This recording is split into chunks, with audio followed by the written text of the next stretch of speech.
Constantino, ¿Qué huele? pound for pound. Little Giant Boxing. Okay, switching topics. Ryan Garcia is back in the ring against Emmanuel Tagoe, African fighter. What do you think of the fight? You know what? I read. I think my son sent me a message right away about Ryan fighting in San Antonio. You know, the first thing that came to my mind was, any of my San Antonio fighters maybe could be on that card. Right. That's the first thing that came to my mind. I didn't even think about who he's fighting. I didn't pay attention to who he's fighting. But you know what I mean. Just maybe one or two of my San Antonio fighters could fight on that card just to fight in their hometown. But coming to Ryan's fight, like who cares about the opponent when you're a big name, a big draw in San Antonio. People in San Antonio and all of Texas, but San Antonio, they're huge boxing fans. So they're gonna pack the arena out just because it's Ryan Garcia and there's gonna be a boxing event. Nobody cares who the opponent is. I don't know who the opponent is. I never heard of him, never seen him fight. So it doesn't matter, It's gonna be Ryan Garcia's show. It's not about who he's fighting or they picked some guy from that nobody knows. Who cares? It's Ryan Garcia fighting, so that's gonna be it's gonna, like I'm telling you, it's gonna be a packed arena, maybe a salad arena. It's gonna be a great event for Texas, for San Antonio. And talk about maybe there's a possibility after this fight.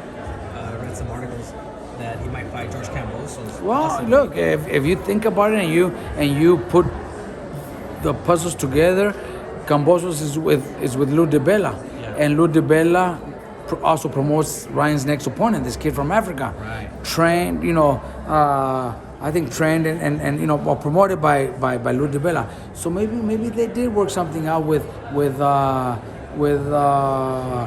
Golden Boy, where let's do this first and then work on a big fight. I'm pretty sure that's probably what the direction they're looking at. Because look, Lou DiBella is my friend, and I'm gonna put him on the spot.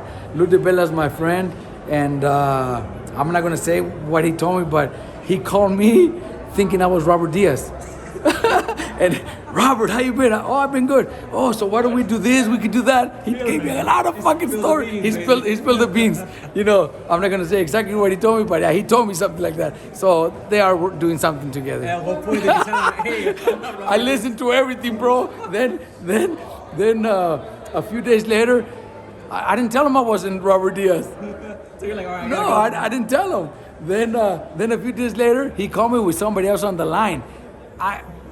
I know if I think about it, I remember it was somebody else, somebody big, and they're like, "Hey, Robert, this and that."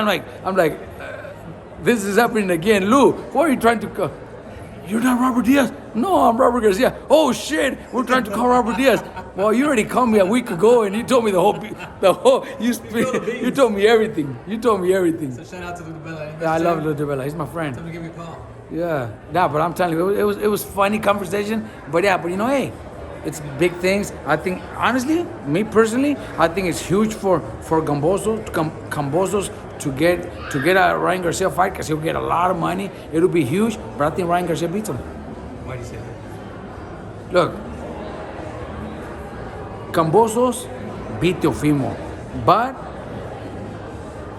just like Teofimo beat Loma on a bad day, I don't think Teofimo beats Loma again. Okay? Kambosos beat Teofimo on a bad day. I don't think he beats him again. If you guys are in boxing, anybody that could just analyze things, Kambosos was never a big name before he beat Teofimo. He was never a top prospect, somebody everybody was talking about, signed to a huge promoter. Not disrespecting Lou DiBella. I love Lou DiBella. He's my friend. But was never signed to a big promoter. Always fighting on small little cards that Lou DiBella would probably put him in, buy spots, or because Lou DiBella doesn't even promote that much anymore. Yeah. So Kambosos was never a big name, big star. He was flying under the radar. This fight made him a star. Yeah. But I think it was just a bad night that that Teofimo had. It was a perfect storm, as they say. It was a perfect fight, and I'm happy for Kambosos because he's getting a fucking huge payday now. He got a huge payday against Teofimo. Now he's gonna get even a bigger payday. His trainer, I like his trainer. He's a great person, great friend of mine. I like Blue de Bella. I like his manager. His manager used to work in the management team I had when I was fighting. Wow. He was fucking young, and he was already in my management team. Like he could say he was my manager, Peter Khan. So I like them. They're my fucking friends. They're a great team. But he fought. He got a perfect night that day. So you think the same thing happens? What he did to Teofimo, Ryan does to George? I think Ryan beats him. And look, no disrespect to Kambosos or Centeno, because Ryan's just too fast and strong, man. He's fast and strong. I think he knocks him out, or just I think he knocks him out. Dude, I never met Kambosos, but I know his trainer and I know Khan, man. But Khan knows this is a fucking business, and he's gonna fucking make. They're gonna make a lot of money. They're gonna go where the money's where Kambosos had never been there, or maybe the way his career was, never really getting big fights, never getting big opportunities. Maybe they never even expected their career or this type of paydays. Now he's there, so take advantage of it. Fucking enjoy it. Invest your money. Buy yourself a nice house and invest money. Do right with your money. He's got Peter Khan is great. He's a great businessman. Lou DeBella is a great businessman. So help him. Make him invest his money, but take advantage of it because he fucking hit the jackpot. Like you tell me, Robert, make money. People are gonna talk shit regardless of what you do. Always, bro.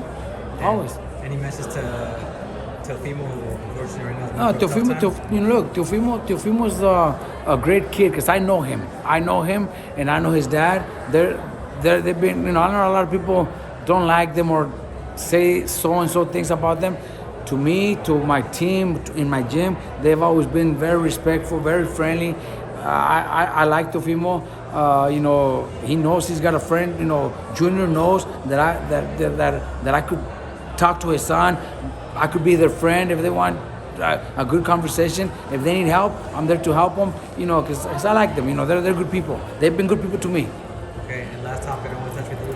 Canelo versus Charlo. It looks like that might be what's next in May for Canelo's big next fight. What do you think? Hopefully it does, man. Because that's a fight that a lot of people. Canelo doesn't want to fight Charlo. Doesn't want to fight Benavidez. Well, Canelo's in hands right now where he could pick whoever he wants. He could fight and people are still going to criticize him. It doesn't matter who he fights or who he beats, they're still going to criticize him. So he wants to please the crowd. Okay, here goes Charlo. He's going to go out and beat Charlo. I think he will beat Charlo.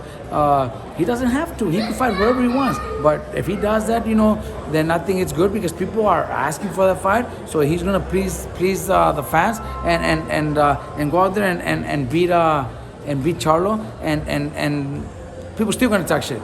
That's just the way it is with Canelo, but this fight Usyk and beat him. He don't give a fuck. Canelo don't give a fuck. All right, thank you, Robert. Anything you want to plug?